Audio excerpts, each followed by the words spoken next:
Panukalang batas para sa food security sa gitna ng krisis sa langis at tensyon sa gitnang silangan, isinusulong yan sa mataas na kapulungan ng Kongreso. Kaugnay niyan may report si Bombo Angelo Aganan.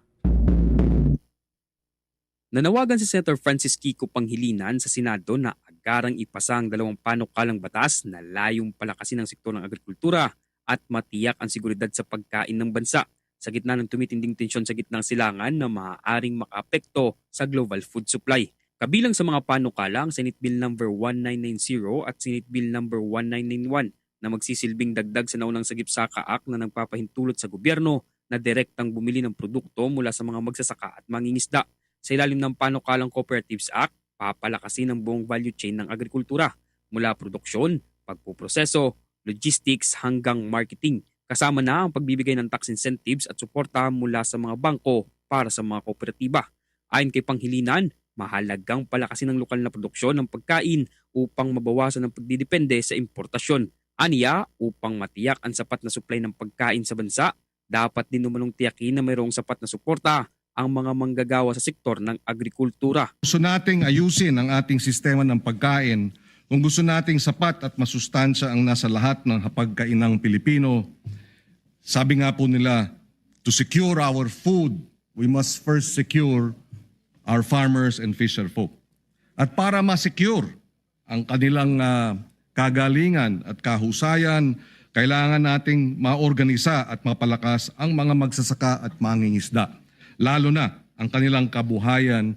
Samantala, layunin ng Extension Act na ibaba sa antas ng mga munisipyo ang Agricultural Extension Services upang mas mapabilis ang paghahatid ng tulong, kaalaman at teknolohiya sa mga magsasaka at mangingisda. Binigyan din ng senador na patuloy na lumalaki ang inaangkat na produktong agrikultural ng bansa mula sa $10 billion noong 2014 hanggang 2015 hanggang umabot na sa $20 billion sa kasalukuyan.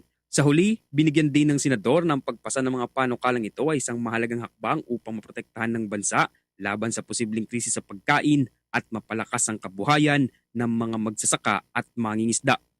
We have to correct, Mr. President, the broken system of agriculture and fisheries in the country. Mahirap pa rin ang ating mga magsasaka. Baon pa sa utang. Puro import pa ang nangyayari sa ating pagkain. Kaya these twin structures, Mr. President, these twin measures that will restructure the Department of Agriculture and Fisheries, Mr. President, I believe is the way forward. At yan ang ulat mula dito sa Senado. Ako si Bombo Angelo Aganan and this is Bombo Radio Philippines, the #1 and most trusted source of news and information. Basta Radio, Bombo! For the most trusted source of news and information, visit our website at www.bomboradio.com. Follow us on Bombo Radio mobile app, Facebook, YouTube, TikTok, and X, formerly Twitter. Like, share, and stay connected. Anytime, anywhere.